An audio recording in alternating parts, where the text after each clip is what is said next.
back to the channel and welcome to California, Baja, and the beautiful city of La Paz. Okay, so in this video what we want to do is to just give you some information about getting here, where to stay, what to do, and the beautiful beaches. So, getting here, we've been spending the winter in Yuma, Arizona, and we were basically running out of time because as Canadians we're only allowed to stay in the US for 182 days.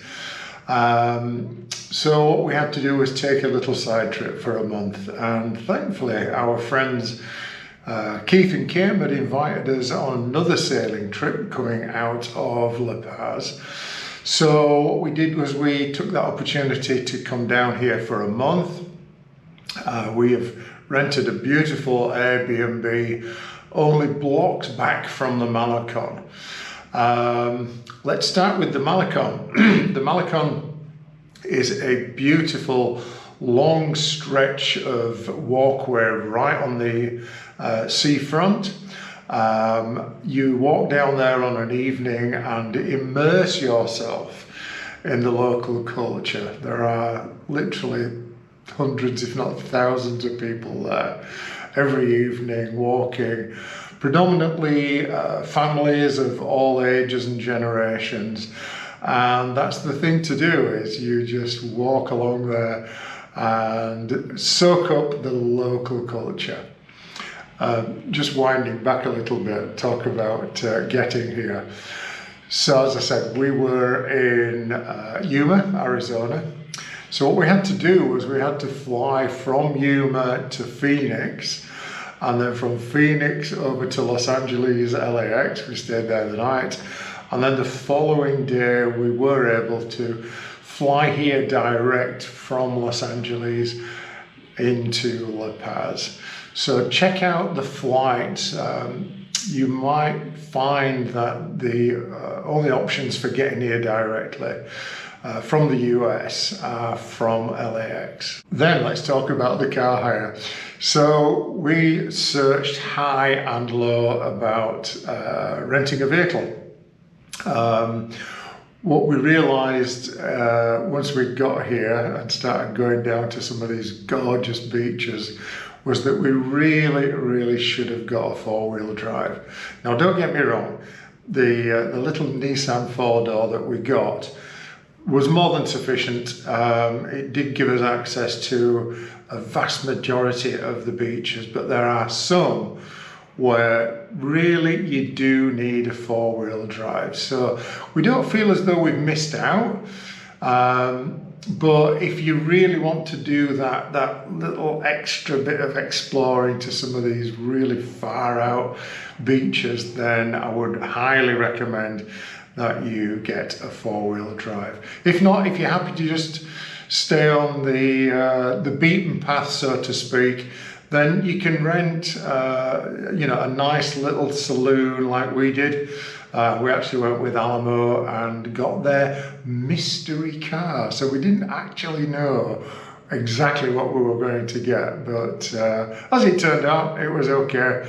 The vehicle is more than sufficient for our needs. So accommodations, there are a plethora, and I do mean a plethora of options when it comes to accommodations. There are some fantastic hotels, a huge array of Airbnbs, various other kinds of villas, and just depending on what you want to do or how much you want to spend or not, will obviously dictate where you end up staying. We are very happy with what we got here. It's only blocks back from the Malecon, so on a night we can just walk down there and have our evening stroll after supper. There are some that are ultra expensive, and there are other ones. There's even basic hostels here. So, have a look online, check out what you want. Hopefully you'll find something that will suit your budget. So let's talk about La Paz, the city itself. Big city. It's a little bit bigger than we thought it would be. I think the population is somewhere around about 300,000 people. Consequently, you've got everything here. There's even Walmart, so many supermarkets, little corner stores. You've no problem getting anything you want. The city is surprisingly green.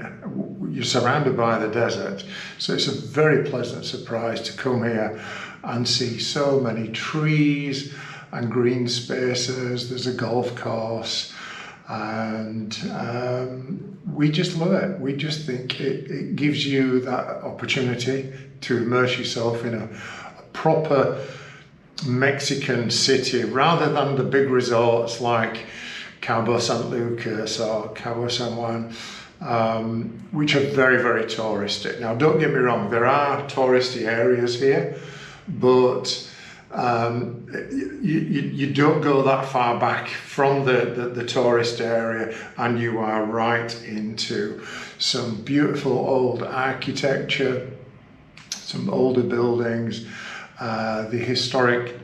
The old downtown is great for just wandering around, and there are markets in there and lots of good stuff to see. And again, immerse yourself in the Mexican culture. And let's talk about the beaches.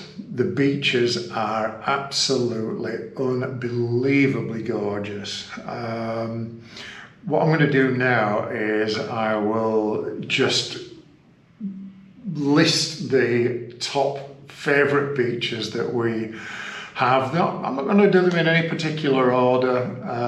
We're just going to show you the beaches. I'll pop some music in there and just show you how gorgeous they are.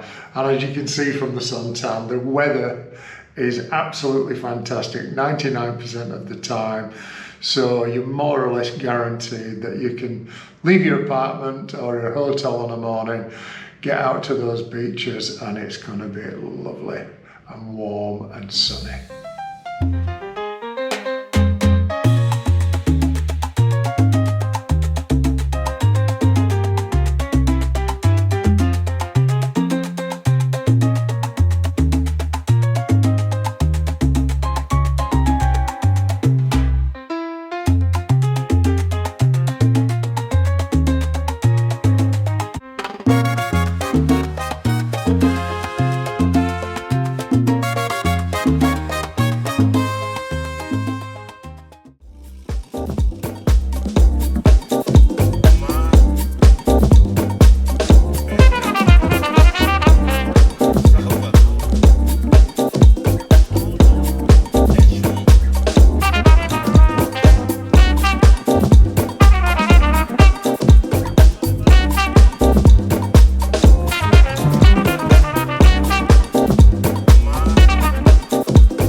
then when you've had your wonderful day at the beach, there is no better way to finish the day off by going and trying one of the amazing restaurants that are here.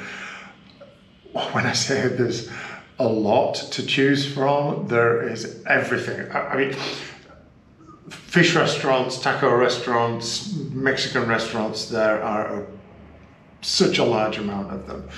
But there are also restaurants that are steak specialists, there are restaurants that are pizza specialists. You can eat your way around the world.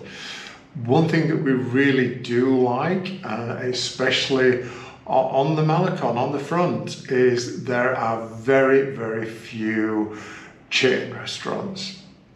In that, in the city itself, there are, you know, Burger King and there's McDonald's, but on the front, there are only genuine, probably family-run restaurants, and they're amazing. So go and try them out if you're here. You know, leave a bit of something in your budget to have some nice meals out, because the food is excellent. Some of them are a little bit pricey, so just be mindful of that. But as I say, the restaurant's fantastic. Okay, so what are the things to do here in La Paz? Lot. There are so many different tours that you can do. You can go whale watching, scuba diving, snorkeling, you can go bird watching, take a boat trip, you could rent a bicycle and ride the entire length of the Malecon and back.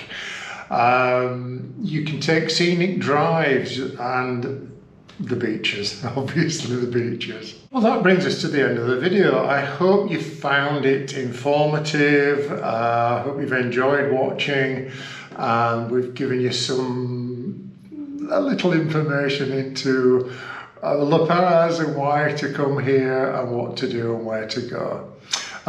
If you have enjoyed the video, please give us a big fat thumbs up. That really does help the algorithm. Consider subscribing just down there. Doesn't cost anything. We'd love to have you guys along for the journey.